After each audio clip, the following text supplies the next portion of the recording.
नमस्कार दोस्तों, स्वागत करते हैं आपका हमारे चैनल में। दोस्तों, धार्मिक और आध्यात्मिक कहानियां सुनने के लिए हमारे चैनल को जरूर सब्सक्राइब करें। आज की कहानी का नाम है भोलेनाथ जी और गरीब का भोग। एक गांव में माधव नाम का एक दूध वाला रहता था। उसके पास 2 गायें थी। वह हर सुबह उनका दूध निकालता और पूरे गांव में घूम घूम कर दूध बेचा करता था।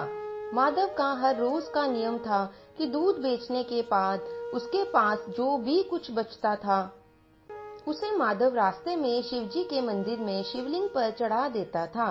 उसका दोस्त राजेश हर रोज उसे ऐसा करते हुए देखता था।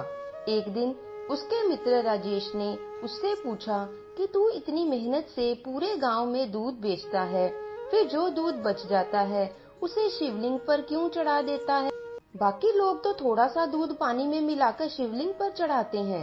तुम भी बाकी बचे हुए दूध का दही, पनीर और घी बनाकर बाजार में बेचा करो, इससे तुम्हें बहुत फायदा होगा।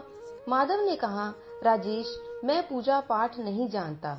मैं तो भोले बाबा जी की भक्ति तन मन धन से करता हूँ। मैं अनाथ हूँ और इन्हें अपना पिता मानता हूँ, इसलिए इन्हें दूध चढ़ाकर इनकी सेवा करता हूँ। भोलेनाथ की दया से मेरी गुजर बसर अच्छे से हो जाती है। राजेश उसे बहुत समझाता है, लेकिन वह नहीं मानता और हर दिन बचा हुआ दूध शिवलिंग पर चढ़ा देता है। एक दिन वह शिवलिंग पर दूध चढ़ा रहा था, तभी मंदिर के पुजारी ने कहा, बेटा, हर दिन तू महादेव का अभिषेक दूध से करता है। तेरी क्या मनोकामना है जिसके लिए तू ये सब कर रहा है?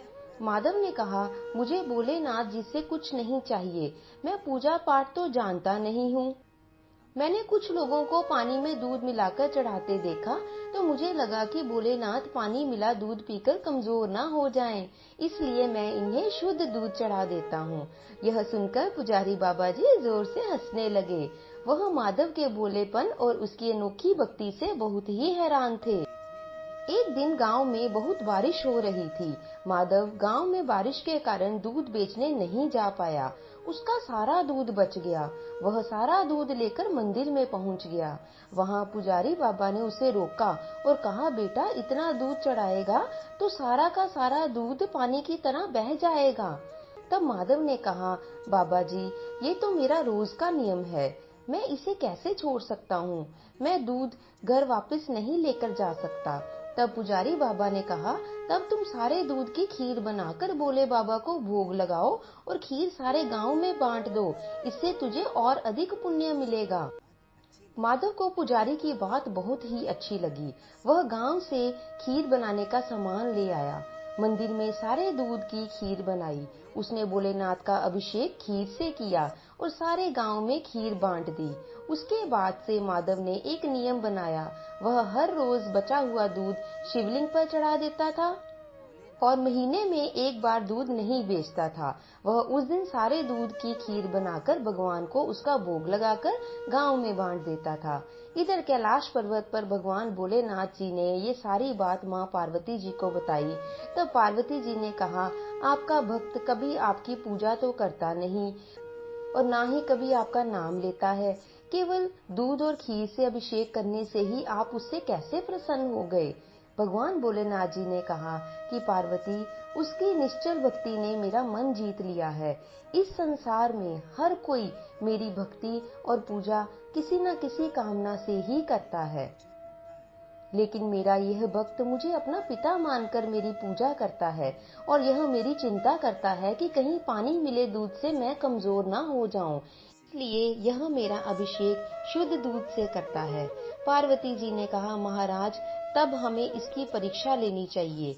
भक्त की परीक्षा लेने के लिए भगवान शिव और माँ पार्वती ने सेठ सेठानी का रूप धारण किया और माधव के घर पहुंच गए। भगवान शिव ने माधव से कहा, दूध वाले, हम तुमसे हर दिन सारा दूध दुगने दाम पर खरीद लेंगे और दूध बेचने के लिए तुम्हें पूरे गांव में भागना भी नहीं पड़ेगा। हमारे नौकर यहीं से दूध ले जाएंगे और यही तुम्हें उसका मूल्य भी दे देंगे। यह सुनकर माधव ने कहा, ठीक है सेठ जी, लेकिन मैं तुम्हें सारा दूध नहीं दे सकता। मेरी गाय जितना दूध देंगी उनमें से थोड़ा सा दूध मैं भोलेनाथ जी के अभिषेक के लिए रखूंगा, बाकी आप चाहें तो सारा खरीद सकते हैं।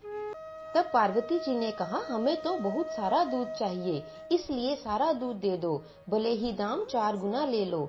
माधव बोला, नहीं, मैं अपने भोलेनाथ जी को भूखा नहीं रख सकता। तुम्हें दूध लेना हो तो ले लो, नहीं तो यहाँ से चले जाओ। यह सुनकर सेठ सेठानी वहाँ से चले गए और कुछ दूर जाकर ब्राह्मण ब्राह्मणी का वेश बनाकर बैठ गए। माधव जब सारे गांव में दूध बेचकर मंदिर जा रहा था, तब उसे किसी के रोने की आवाज सुनाई दी। वह उनके पास गया तो देखा ब्राह्मणी बैठी रो रही थी। तब माधव ने उनके रोने का कारण पूछा तो उन्होंने बताया कि मैं और मेरे पति कई दिनों से भूखे हैं। माधव ने अपना सारा दूध उन्हें दे दिया। उन्होंने सारा दूध पी लिया। उसके बाद ब्राह्मण ने पूछा, भाई तुम ये दूध लेकर कहाँ जा रहे थे? तब माधव ने मंदिर में अभिषेक की बात बताई। ब्राह्मण ने कहा कि तुमने अपना नियम क्यों तोड़ दिया? तब माधव ने कहा, भगवान भोलेनाथ मेरे पिता हैं, आप भी तो उन्हीं की ही संतान हैं। एक पिता स्वयं भूखा रह सकते हैं, लेकिन अपनी संतान को भूखा नहीं रख सकते हैं। भगवान शिव का क्रोध तो मैं सह लूंगा। तभी भगवान शिव और माता पार्वती अपने असली रूप में प्रकट हो गए। महादेव को देखकर माधव उनके चरणों में गिर पड़ा। महादेव ने कहा, मैं तुम्हारी सच्ची भक्ति से बहुत प्रसन्न हूँ, मुझसे कोई वरदान मांगो। माधव बोला, प्रभु मुझे कुछ नहीं चाहिए, मैं तो केवल आपके चरणों में रहना चाहता हूँ, बस अपनी भक्ति मुझे दे दीजिए। भगवान शिव ने कहा, तुम इस संसार में रहकर मेरी भक्ति करते रहोगे और मरने पर ही तुम्हें मोक्ष की प्राप्ति होगी। यह कहकर भगवान शिव और माता पार्वती अंतर्ध्यान हो गए। तो बोलो जय शंकर भगवान जी की। तो दोस्तों, इस कहानी से हमें यह शिक्षा मिलती है कि जिस प्रकार माता पिता अपने बच्चे को कभी भी भूखा नहीं रहने देते, वो स्वयं भूख से तड़पते हैं, परंतु वो अपने बच्चे को हमेशा उसकी भूख शांत करने के प्रयास में लगे रहते हैं। उसी प्रकार भगवान भी अपने सच्चे भक्त को कभी भी भूखा नहीं रहने देते, परंतु भगवान भक्त की सच्ची भक्ति से तभी प्रसन्न होते हैं यदि हम गरीबों की सेवा करते हैं। तो बोलो ओम नमः शिवाय, ओम नमः शिवाय, ओम नमः शिवाय। तो दोस्तों, आशा करते हैं आपको हमारी आज की यह कहानी अच्छी लगी होगी। यदि अच्छी लगी है तो इसे लाइक और शेयर ज़रूर कीजिए, और यदि आप हमारे चैनल पर नए हैं तो इसे सब्सक्राइब भी करते जाइए। अगली बार एक और नई कहानी के साथ आपके समक्ष उपस्थित होंगे। खुश रहें, खुशियां बांटें, अपना ध्यान रखें। कहानी को अंत तक देखने के लिए आपका बहुत बहुत धन्यवाद।